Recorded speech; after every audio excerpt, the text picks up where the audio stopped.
کسی نے بھی کبھی قرآن کی مخالفت کی یا قرآن والوں کی مخالفت کی، اس کا انجام دنیا کے اندر نفس سزا اللہ کی طرف سے کیا ملتی ہے کہ اللہ اسے حق کا راستہ نہیں دکھلاتے۔ اعوذ باللہ من الشیطان الرجیم، بسم اللہ الرحمن الرحیم۔ تبارک الذی ان شاء جعل لک خیرا من ذلک جنات تجری من تحتها الانہار ویجعل لک قصورا۔ الذی، اور انہوں نے کیا مانگی تھی فرمائشی معجزے؟ کہا محمد کو رسول تب مانیں گے محمد کے پاس بہت بڑا خزانہ ہو اللہ کی طرف سے، بہت زیادہ پیسہ ہوگا محمد کے پاس، تب ہم اسے رسول مانیں گے۔ فرمایا یا بہت بڑے باغ والا ہوگا تب ہم اسے رسول مانیں گے۔ فرمایا یا اس کے ساتھ آسمان سے فرشتے آئیں گے، جو فرشتے بھی ہم سے باتیں کریں گے اور محمد بھی باتیں کریں گے، تب ہم جا کر محمد صلی اللہ علیہ وسلم کو کیا مانیں گے؟ رسول مانیں گے۔ اب اللہ جواب دیتے ہیں، اللہ فرماتے ہیں تبارک، برکت والا ہے، الذی، وہ اللہ، وہ ذات، یعنی اللہ کی ذات جو ہے وہ برکت والی ہے، تمام برکتیں اللہ کے ہاتھ میں ہیں۔ یہاں سے یہ برکت کا لفظ کیوں لایا؟ فرمایا اگر یہ خیر ہوتی مال تو یہ خیر اللہ ہی کے ہاتھ میں، یہ مال بھی اللہ کے ہاتھ میں ہے، جسے چاہے دے اور جسے چاہے نہ دے۔ فرمایا اگر مال کی کثرت ہونا، زیادہ مال ہونا خیر ہوتا ہم محمد کو دے دیتے، لیکن اس مال کے اندر اتنی کوئی خیر نہیں تھی۔ دو چیزیں سامنے رکھیں، ایک یہ، ایک محمد صلی اللہ علیہ وسلم کو دیا زندہ معجزہ قرآن اور قرآن کی فصاحت، اس کے مقابلے کے اندر اگر ساتھ رکھا جائے مال کو تو دونوں چیزوں میں سے کون سی بہتر تھی؟ مال تو اسی وقت ختم ہو جاتا نا، جیسے محمد رسول اللہ دنیا سے ختم ہوتے مال ختم ہو جاتا، لیکن قرآن آج تک زندہ ہے۔ اللہ فرماتے ہیں اس مال کے اندر خیر محمد کے لیے نہیں تھی۔ تبارک الذی، برکت ہے والا ہے وہ ذات، یعنی وہ اللہ برکت والا ہے۔ انشاء، اگر وہ اللہ چاہتا، جعل لک، اے محمد بنا دیتا تیرے لیے، خیرا من ذالک، اس باغ سے بھی بہتر باغ، یعنی یہ جو باغ کے بارے میں مشرکین نے کہا ہے نا کہ جیسے مکہ والوں کے پاس ایک اچھا سا باغ ہوتا ہے کھجوروں کا، اس محمد کے پاس بھی بڑا باغ ہوگا، ہم محمد کے اوپر ایمان لائیں گے۔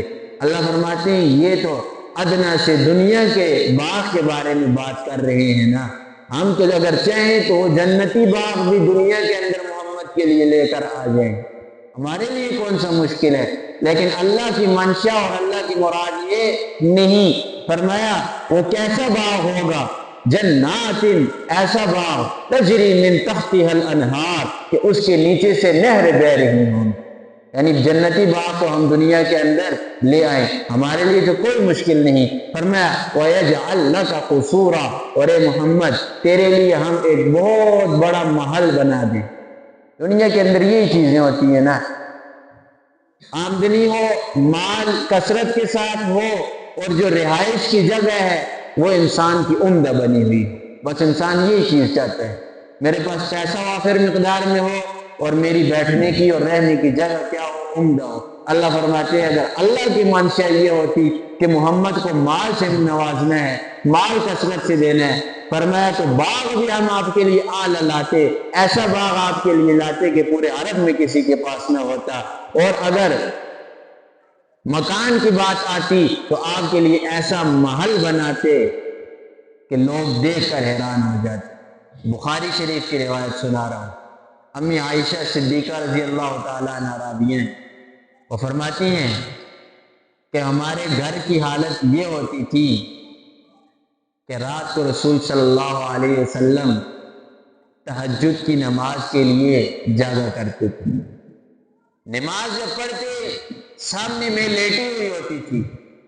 اب گھر کی تنگی کی ذریعے صورت دیکھیں کہ کتنا تنگ گھر تھا ادھر ان کا، فرماتی ہے کہ جب نماز وہ پڑھتے میں لیٹی ہوئی ہوتی، میری ٹانگیں سیدھی ہوتی، جب وہ سجدے کے اندر جاتے تو میرے بدن کو دباتے تھے، میں اپنے پاؤں کو سمیٹ لیتی تھی کہ محمد الرسول اللہ کو سجدہ کرنے کے اندر توفیق، کہ محمد رسول اللہ صلی اللہ علیہ وسلم کو کوئی تکلیف نہ ہو سجدہ کرنے میں اپنے پاؤں کو پیچھے کر دیتی تھی۔ تو اگر خیر ہوتی بڑے گھر کے اندر یا مال کثرت مال کے اندر تو محمد رسول اللہ کو اللہ مال نہ دیتے نا۔ خیر اور کثرت کس کے ساتھ ہے؟ صرف اور صرف دین کے ساتھ، اس قرآن کے ساتھ خیر ہے۔ اور دوسری جگہ تو قرآن میں اللہ واضح الفاظ میں فرماتے ہیں قل بفضل اللہ وبرحمتہ، لوگوں دنیا کے اندر کوئی کسی قسم کے خوش ہونے کی چیز نہیں، دنیا ساری کی ساری کیا ہے؟ غموں کے ساتھ بھری ہوئی ہے۔ اگر خوش ہونا ہے دنیا کے اندر تو قرآن کے اوپر خوش ہو، قرآن کے سامنے بیٹھ کر خوش ہو، قرآن پڑھ کر خوش ہو، قرآن سن کر خوش ہو، یہ خوش ہونے کی چیز ہے۔ کیوں؟ یہ باقی ہے آپ کے ساتھ، اللہ کو راضی کر کے خوش ہو۔ لوگوں کے ساتھ کیا خوشی ہے؟ دنیا کے اندر سب سے زیادہ قریبی رشتہ کس کا ہے؟ ماں کا ہے اور باپ کا ہے۔ یہ بھی ٹوٹتا ہے کہ نہیں ٹوٹتا؟ ٹوٹ جاتا ہے یہ رشتہ بھی، اس سے اور قریبی کس کا رشتہ ہوگا؟ لیکن اس میں بھی ٹوٹنا ہے، تو جس چیز نے ایک دفعہ ٹوٹنا ہو اس کے اوپر خوشی کس چیز؟ اس کے اوپر تو کوئی کسی قسم کی خوشی نہیں۔ آج اگر آپ کو کوئی کہے کہ ادھر آپ نے رہنا ہے، 10 سال 20 سال 30 سال بعد آپ کو پھانسی ہوگی، سونا بھی آپ کے سامنے پھینکے، سونے کے برتنوں کے اندر آپ کو کھلائے، لیکن یہ بتا دے کہ ایک دن آپ نے مرنا ہے، فلاں دن آپ کو پھانسی ہے، اپنے دل پہ ہاتھ رکھ کے بتائیں کہ وہ ہر شام آپ کو پھانسی والی رات یاد آئے گی کہ نہیں آئے گی؟ یہی چیز ہے، یہ دنیا خوشی کی چیز نہیں۔ اگر مال کے اندر کثرت ہوتی تو محمد رسول اللہ کو وافر مقدار کے اندر مال ملتا، اور بخاری کی روایت بھی ہے، فرمایا رسول اللہ صلی اللہ علیہ وسلم کو پیشکش کی گئی، فرمایا اگر آپ کہہ دیں تو آپ کے لیے مکہ کے پہاڑوں کو سونے کا بنا دے، لیکن فرمایا نہیں، میں اس چیز کے اوپر محمد راضی ہوں کہ مجھے ایک وقت کا کھانا ملے دوسرے کا نہ ملے، تاکہ جس وقت پر ملا ہے اللہ کا شکر ادا کروں، جس وقت پر نہیں ملا اللہ سے مانگوں۔ یہ چیز چھوڑ کر گئے ہیں محمد رسول اللہ۔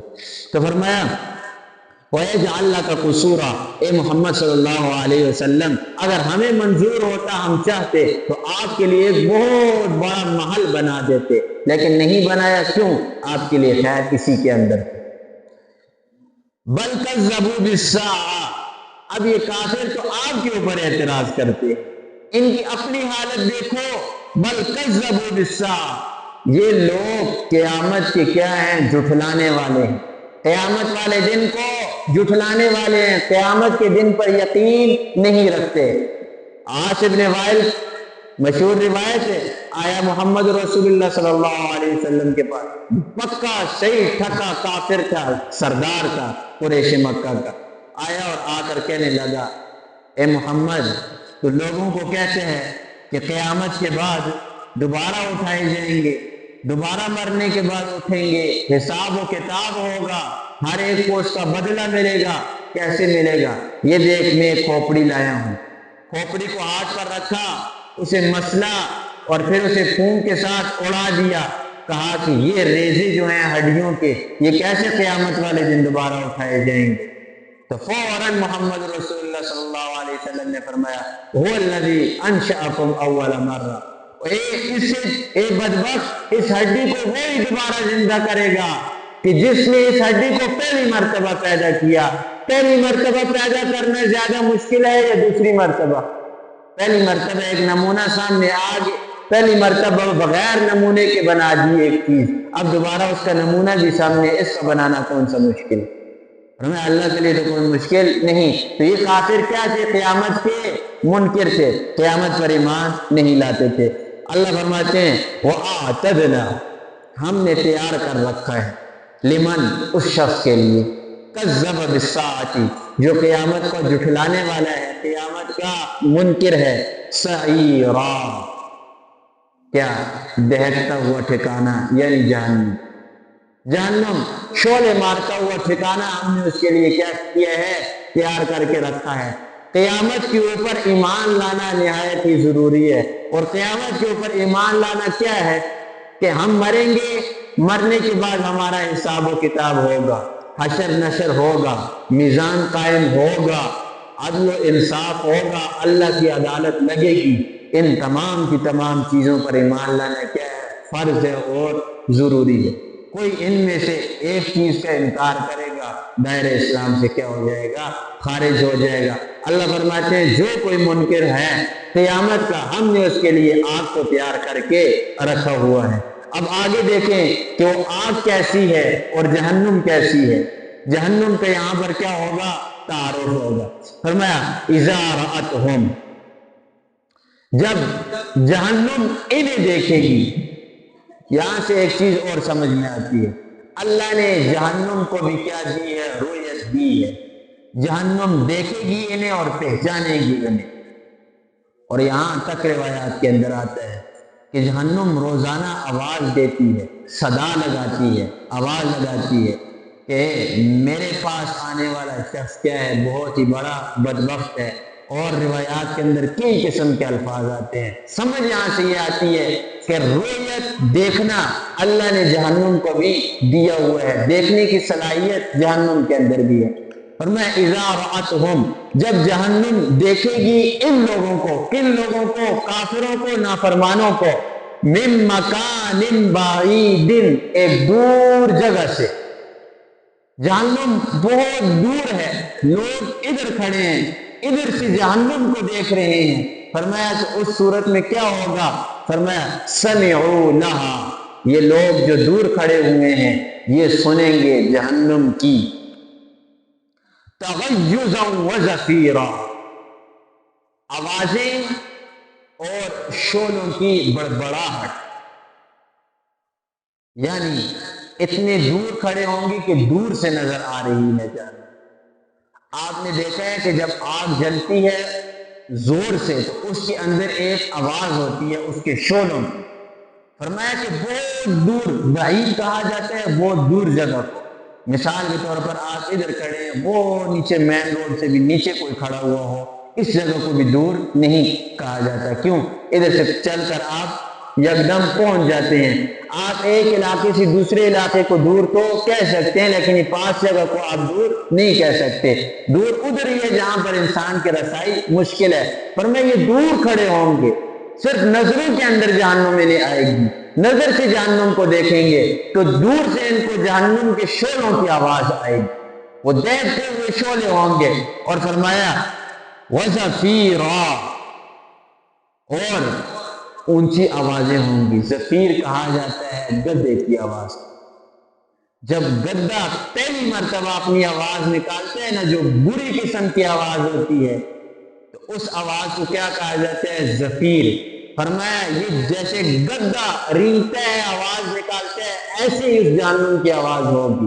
اور جہنم کی اپنی آواز بھی، اور جو جہنم کے اندر لوگ ہیں ان لوگوں کی آوازیں ہوں گی۔ فرمایا یہ آوازیں اس کے کانوں کے اوپر پڑے گی اور یہ آوازوں کو سنے گا اس گدے کی طرح آواز کو۔ یہ گدے کی آواز کیوں ہے ادھر لوگوں کی؟ اس لیے کہ اللہ فرماتے ہیں ان انکر الاصوات لصوت الحمیر، سب سے آوازوں میں سے جو سب سے بری آواز ہے وہ اللہ کے ہاں گدے کی آواز ہے۔ اور میں وہ بری آواز اٹھا کر اللہ قیامت والے دن جہنم کے اندر ان کی رکھیں گے۔ گدے جیسے آج دنیا کے اندر بولتے ہیں نا، چیخیں مارتے ہیں، ایسے ہی اللہ کے نافرمان قیامت والے دن گدوں کی صورت کے اندر کیا کریں گے؟ چیخیں ماریں گے۔ اور فرمایا وَإِذَا أُلْقُوا مِنْهَا، اور جب یہ ڈالے جائیں گے اس جہنم کے اندر، مکانن، کسی جگہ کے اندر، ضَيِّقًا، تو وہ جگہ تنگ ہوگی۔ جہنم کے اندر کہیں بھی انہیں اٹھا کر پھینکا جائے گا نا تو وہ جگہ کیسی ہوگی؟ تنگ ہوگی، کھلی جگہ نہیں ہوگی کہ جدھر بھی جائیں جیسے مرضی ہے جائیں، نہیں، دہکتی ہوئی آگ ہوگی۔ اور اچھا آگ کی صورت کیا ہے؟ ذرا جہنم کی آگ کی صورت کو دیکھیں۔ آج آپ دنیا کی آگ کو دیکھیں، اس دنیا کی آگ کے اندر لوہا بھی پگھلتا ہے کہ نہیں پگھلتا؟ پگھلتا ہے۔ پتھر بھی پگھلتا ہے کہ نہیں پگھلتا؟ پگھلتا ہے۔ دیہات کتنی ہی دانتیں ہیں وہ کیا ہیں، پگھلتی ہیں اس آگ کے اندر۔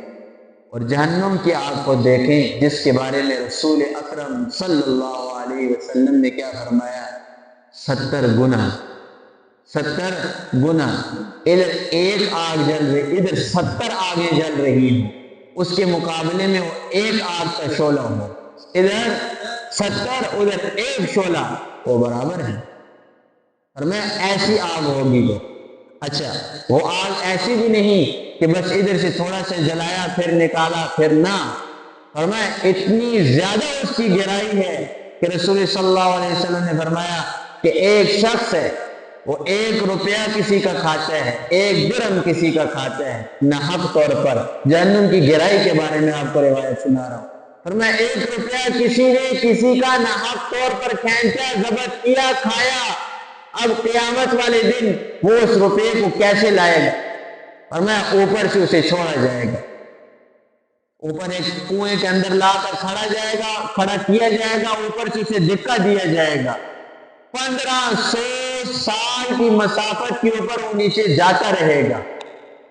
1500 سال معمولی بات نہیں ہے، 1 روپے کی بات ہو رہی ہے، 1 روپیہ کسی نے 1 درہم کسی کا کھایا، 1500 سال وہ نیچے جاتا رہے گا اس روپے کو اٹھانے کے لیے، اور وہ سارے کا سارا آگ کے اندر جائے گا، نیچے جب پہنچے گا وہ سکہ اٹھائے گا، سکہ اٹھانے کے بعد 1500 سال تک یہ واپس باہر نکلتے رہے گا، اور میں جب 1500 سال بعد اوپر پہنچے گا، اوپر سے فرشتہ پھر دھکا مارے گا، نیچے پھینک دے گا۔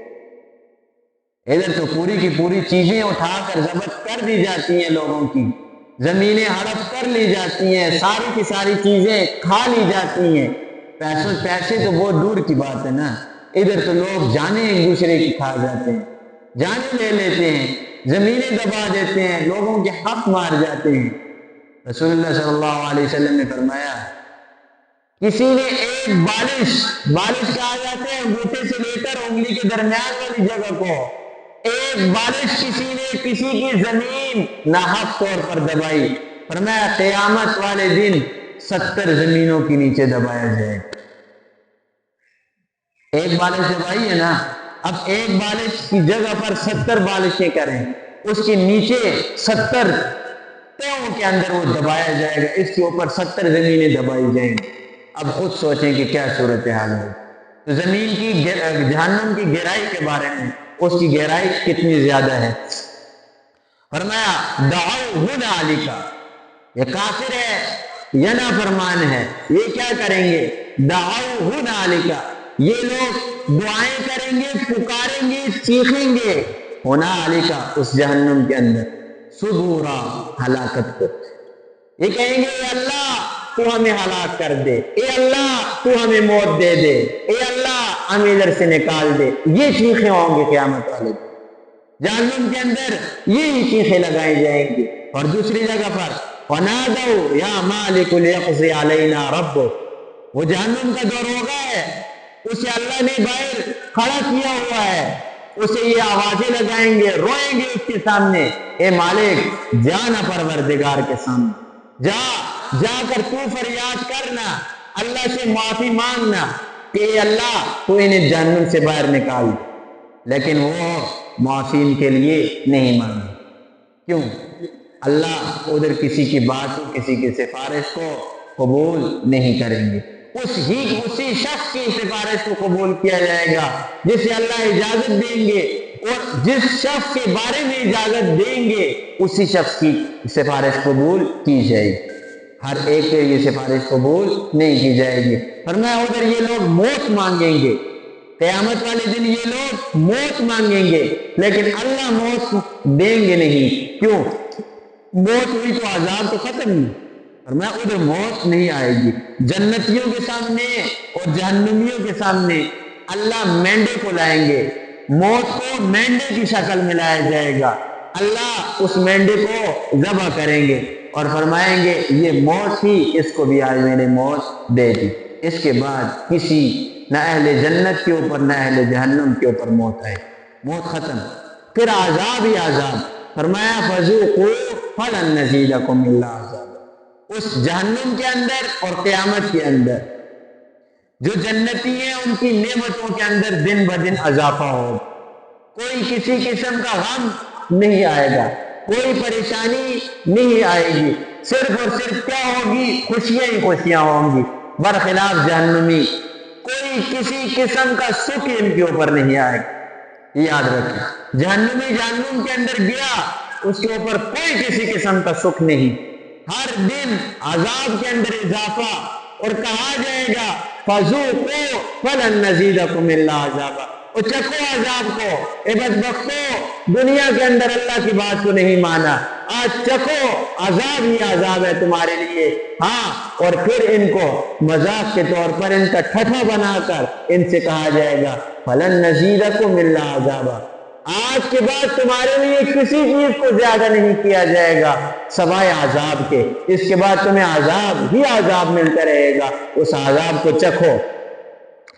اب اللہ پوچھتے ہیں قل، اے محمد الرسول اللہ، آپ ذرا ان کافروں سے پوچھئے نا، اذالک خیر،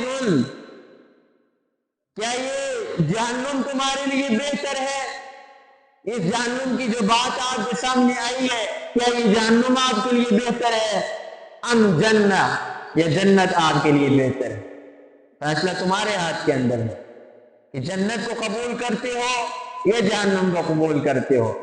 اچھا، یہ عورتیں بھی بیٹھی ہیں، ذرا اس بات کو اپنے ذہن کے اندر بٹھا لیں، یہ جو ایک غلط فہمی آپ نے اپنے ذہن میں بٹھائی ہوئی ہے کہ جتنے گناہ کرو، جو کچھ کرو، اللہ غفور الرحیم ہے، اللہ بخش دے گا۔ امید رکھیں، میں امید رکھنے سے آپ کو منع نہیں کرتا، لیکن اللہ نے ساتھ کچھ قانون بھی بنائے ہوئے ہیں۔ یہ پورے کا پورا قرآن اللہ نے دنیا کے اندر بھیجا ہے، اس قرآن کا کوئی فائدہ ہے؟ یہ اللہ نے بے فضول قانون نہیں بنا دیے کہ فلاں کام کرو گے فلاں گناہ ہوگا، اللہ کی نافرمانی کرو گے، اللہ کے رسول کی نافرمانی کرو گے، جہنم کے اندر جانا پڑے گا۔ یہ قانون کچھ فضول قسم کے نہیں ہیں۔ آج آپ کا ایک ادارہ کوئی بھی ہو، کوئی ایک سکول ہو، اس کے قانون کو توڑ دو تو وہ ادارہ کیا کہتے ہیں؟ آپ نے ہمارے قانون کو توڑا ہے، آپ کی یہ سزا ہے۔ سزا تو آپ نے پوری کرنی ہوگی۔ ادارہ کرواتا ہے اپنے قانون کی پاسداری یا نہیں کرواتا؟ اپنے قانون کو منواتا ہے کہ نہیں منواتا؟ تو وہ جو کریم ذات ہے، پورے کی پوری کائنات کا بادشاہ ہے، کیا اس نے جو قانون بنائے ہیں وہ قانون رائگاں چلے جائیں گے؟ وہ اپنے قانون کے بارے میں پوچھے گا نہیں کہ دنیا کے اندر ایک دستور دیا تھا، ایک قانون دیا تھا، اس قانون کو تم نے چھوڑ دیا، وہ نہیں پوچھے گا، ضرور بضرور وہ پوچھے گا۔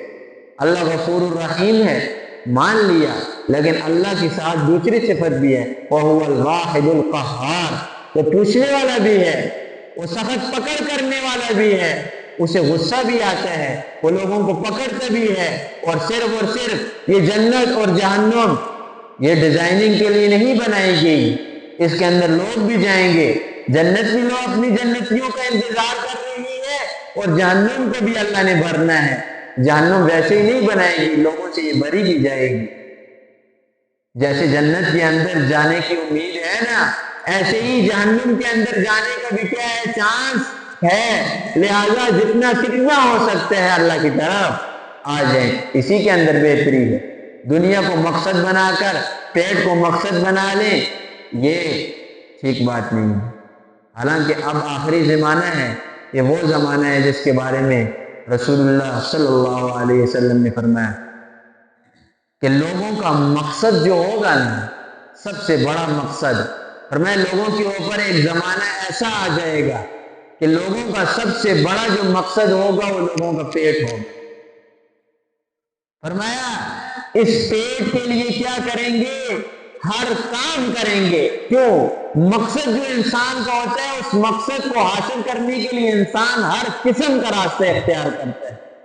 آج لوگوں نے پیٹ کو مقصد بنایا، حلال بھی کھایا جا رہا ہے، حرام بھی کھایا جا رہا ہے۔ پیٹ ہمیشہ کبھی بھی مقصد نہیں رہا انسانیت کا۔ اب جانور ہیں، آپ کہہ سکتے ہیں ان جانوروں کا مقصد کیا ہے؟ پیٹ ہے، انسانوں کی خدمت کرنا ہے، اپنے پیٹ کو پالیں، انسانوں کی خدمت کریں، یہ ان کا مقصد۔ انسان کا کبھی بھی کسی زمانے کے اندر بھی پیٹ مقصد نہیں رہا، لیکن آج کیا کر دیا؟ پیٹ کو مقصد بنا دیا۔ دوسرا فرمایا دولت عزت سمجھی جائے گی۔ آج آپ دیکھ لیں دولت کو عزت سمجھا جاتا ہے کہ نہیں سمجھا جاتا؟ جس شخص کے پاس پیسہ ہے وہ عزت دار ہے، آگے وہ جیسا بھی ہے۔ رسول اکرم صلی اللہ علیہ وسلم نے فرمایا لوگوں قیامت کی نشانیوں میں سے ایک نشانی یہ ہے، فرمایا ایسے لوگ جن کے پاؤں ننگے ہوں گے، جن کے پاؤں کے اندر پہننے کے لیے چپل نہیں ہوں گے، بکریاں چرانے والے ہوں گے، فرمایا قرب قیامت وہ لوگ بڑی بڑی عمارتیں تعمیر کریں گے، شہروں کے اندر نکل آئیں گے، بڑی بڑی عمارتیں تعمیر کریں گے، اور وہی لوگ جن کے پاؤں میں چپل نہیں ہوں گے اور بکریاں چرا رہے ہوں گے، فرمایا جب یہ لوگ گزریں گے تو لوگ انہیں دور سے سلام کریں گے۔ وہ زمانہ ہے آپ کے سامنے ہے۔ تو اگر بات کرنے کا مقصد یہ ہے کہ پیسے کے اندر عزت کو تلاش کرنا اور پیٹ کو مقصد بنا لینا، یہ انسانیت نہیں ہے، یہ درندوں کی صفت ہے، جانوروں کی صفت ہے، انسانوں کی صفت نہیں۔ پیٹ ضرورت ہے، پیٹ مقصد نہیں۔ تو فرمایا کہ اس جنت کیا یہ جنت بہتر ہے یا جہنم بہتر ہے؟ عقل آپ کے پاس ہے، فیصلہ خود کر لیں۔ التی وعد المتقون، وہ جنت جس کا وعدہ متقیوں سے کیا ہے۔ جنت کا وعدہ کس کے ساتھ ہے؟ متقیوں کے ساتھ ہے، پرہیزگاروں کے ساتھ ہے۔ یاد رکھیں جنت کا وعدہ لمبے لمبے عبادت گزاروں کے ساتھ نہیں، جنت کا وعدہ امیروں کے ساتھ نہیں، جنت کا وعدہ کس کے ساتھ اللہ نے رکھا ہے؟ متقیوں کے ساتھ، جو تقوی اختیار کرنے والے۔ اور تقوی اختیار کرنے والے کون لوگ ہیں؟ پہلے بھی 100 مرتبہ عرض کیا ہے کہ تقوی اس چیز کا نام نہیں کہ لمبی نمازیں ہوں، حج ہوں، عمرے ہوں، یہ چیز تقوی کا نام نہیں۔ اگر صرف اور صرف کوئی شخص اپنے فرائض پورے کر رہا ہے، اپنے فرض کیا کر رہا ہے؟ پورے کر رہا ہے، کوئی نفلی عبادت نہیں کرتا، فرض کی زکوٰۃ ہے وہ ادا کر رہا ہے، کوئی نفلی صدقہ نہیں کر رہا، اور حرام کاموں سے بچتا ہے، ان کاموں سے بچتا ہے جن سے بچنے کا اللہ اور اس کے رسول نے حکم دیا، یہ شخص کیا ہے؟ متقی ہے، اسے آپ متقی کہہ سکتے ہیں۔ لیکن ایک شخص ہے بڑا جبے اور قبے اور دستار کے اندر ہے، انسان کہتا ہے کہ اس سے بڑا ولی تو دنیا کے اندر کوئی نہیں، لیکن حرام کاری سے نہیں بچتا، حرام پیسے سے نہیں بچتا، اور عبادات جتنی مرضی آپ کہیں کہ وہ کرتے ہیں، رات دن سجدوں کے اندر پڑے ہوئے، لیکن حرام سے نہیں بچتا، اسے آپ متقی نہیں کہہ سکتے، بلکہ یہ کیا ہے؟ فاسق ہے، گنہگار ہے، اللہ کی حد سے نکلنے والا ہے۔ تو فرمایا کہ کیا یہ جنت بہتر ہے یا جہنم بہتر ہے؟ آگے فرمایا کہ جنت کون سی؟ جس کا وعدہ متقیوں کے ساتھ کیا ہے۔ یہ گھر بنایا ہی جنت کس کے لیے گیا ہے؟ متقیوں کے لیے گیا ہے۔ فرمایا کانت لہم جزاء، یہ بدلہ ہے جو لوگ دنیا کے اندر اللہ کی مان کر چلے، ان کے لیے جنت کیا ہے؟ بدلہ ہے۔ اور دوسرا فرمایا وَمَصِيرًا، لوٹ کر جانے کی جگہ یہ، مریں گے نا، مرنے کے بعد لوٹنا تو سب نے ہے، کافروں نے بھی مسلمانوں نے بھی، لیکن فرمایا متقیوں نے لوٹ کر جنت میں جانا ہے اور جہنمیوں نے کدھر؟ جہنم کے اندر جانا ہے۔ لفظی ترجمہ تبارک، برکت والا ہے وہ اللہ، الذی، وہ ذات، انشاء جعل، اگر اللہ چاہتا، جعل لکا، بنا دیتے محمد تیرے لیے، خیرا من ذالکا، یہ جو مکہ کے بعد باغ کی بات کر رہے ہیں اس سے بہتر باغ تیرے لیے بناتا، جنات، ایسا باغ ہوتا، تجری من تحت الانہار، کے بہ رہی ہوتی ہیں اس کے نیچے سے نہریں، وَيَجْعَلْ لَكَ قُصُورًا، اور اے محمد بنا دیتے ہم تیرے لیے کس کو؟ محل کو، تیرے لیے بہت بڑا محل بناتے، لیکن محل کے اندر خیر نہیں، اس لیے تیرا بڑا محل ہم نے نہیں بنایا، تیرا سب سے بڑا محل تجھے قرآن ہم نے دے دیا، تیرے سینے کے اندر قرآن کو اتار دیا، سَنُقْرِئُكَ فَلَا تَنْسَى، آپ پڑھیے، آپ جب تلاوت کرتے رہیے آپ آپ سے نہیں بھولے گا یہ قرآن۔ ان علینا جمع ہوا قرآن، ہمارے ذمے ہے اس قرآن کو آپ کے لیے جمع کرنا اور آپ سے بیان کروانا۔ یہ ساری چیزیں کیا ہمارے ذمے ہیں، قرآن پڑھتے جائیے اور خوش ہوتے رہیے۔ اور محمد رسول اللہ صلی اللہ علیہ وسلم کی زندگی کے سب سے بڑی خوشی کیا تھی؟ قرآن، خود قرآن پڑھتے رہتے۔ صحابی فرماتے ہیں کہ سرائے سک رات کے کئی حصے تک محمد رسول اللہ کھڑے ہوتے قرآن کی تلاوت کرتے رہتے۔ حضرت عائشہ خود فرماتی ہیں کہ رسول اللہ صلی اللہ علیہ وسلم کے پاؤں مبارک کے اوپر ورم آ گیا، سوج گئے پاؤں مبارک۔ نیا عبادت کا شوق تھا، قرآن اتر رہا تھا، ساری رات کیا کرتے؟ قرآن پڑھتے۔ تو حضرت امی عائشہ فرماتی ہیں پاؤں کے اندر ورم آ گیا، پاؤں سوج گئے، اتنا زیادہ رات کو عبادت کرتے تھے۔ انہیں اس چیز کے اندر مزہ آیا تھا، انہیں محلوں کے اندر بڑے بڑے گھروں کے اندر رہنے کا مزہ نہیں تھا۔ فرمایا بل کذبوا بالساعۃ، قیامت کو ان لوگوں نے جھٹلا دیا۔ وَأَعْتَدْنَا لِمَنْ كَذَّبَ، ہم نے تیار کر رکھا ہے جھٹلانے والے شخص کے لیے، بالساعۃ جس نے قیامت کو جھٹلایا، سعیرا، ایک شعلے مارتی ہوئی جہنم کو۔ اذا رأتہم، جب دیکھے گی وہ جہنمی نے، من مکان بعید، ایک دور جگہ سے، سمعوا لها، یہ لوگ سنیں گے اسے، تغیظا و زفیرا، دہکتی ہوئی اور چیخیں مارتی ہوئی۔ وَإِذَا أُلْقُوا مِنْهَا مَكَانًا، اور جب ڈالا جائے گا منہا اس جہنم کے اندر، مکانًا ضيقاً، ایک تنگ جگہ کے اندر، جہنمی کوئی بھی ہوگا، جہنم کی کسی جگہ پر بھی ہوگا وہ تنگ ہی ہوگا۔ مقرنین دعوا هنالك ثبورا، ادھر یہ لوگ آوازیں لگا رہے ہوں گے، ثبورا، ہلاکت کی، یعنی ہمیں ہلاکت ہو، ہمیں موت آ جائے، ہم مر جائیں۔ اللہ فرمائیں گے لا تدعوا اليوم، مت پکارو آج کے دن، آج مت پکارو ثبورا واحدہ، یعنی موت کو مت پکارو، ہلاکت کو مت پکارو ایک مرتبہ، یعنی تم لوگ ایک مرتبہ یہ نہ کہو کہ ہمیں موت آئے۔ اب اللہ کا بھی انداز کلام دیکھیے، اللہ فرمائیں گے قیامت والے دن لوگوں ایک مرتبہ موت کو مت پکارو، ایک مرتبہ مت کہو کہ ہمیں موت دے اے اللہ۔ وَدْعُوا ثُبُورًا كَثِيرًا، بار بار کہو ہمیں موت دو، بار بار کہو ہمیں موت دو۔ کیوں؟ جہنم کے اندر تمہارے موت مانگنے سے یا تمہارے چیخیں مارنے سے کسی کو کوئی نقصان تو نہیں ہوتا، ایسا اللہ ان سے لاپرواہی کرے۔ اللہ کہے گا کہ سڑو مرو، آج کوئی تمہیں پوچھنے والا نہیں۔ ایک مرتبہ موت نہیں مانگو، لاکھ مرتبہ موت مانگو، موت نہیں ملے گی۔ آج تو دنیا کے اندر ایک مرتبہ اللہ کو بلاؤ، اللہ بولے گا، راضی ہوگا، لیکن ادھر قیامت والے دن لاکھ مرتبہ بھی کوئی اگر اللہ کہے گا، اللہ آگے سے نہیں بولے اور نہ ہی اللہ مانے گا۔ وقت منانے کا یہ ہے، ادھر منانے کا کوئی فائدہ نہیں۔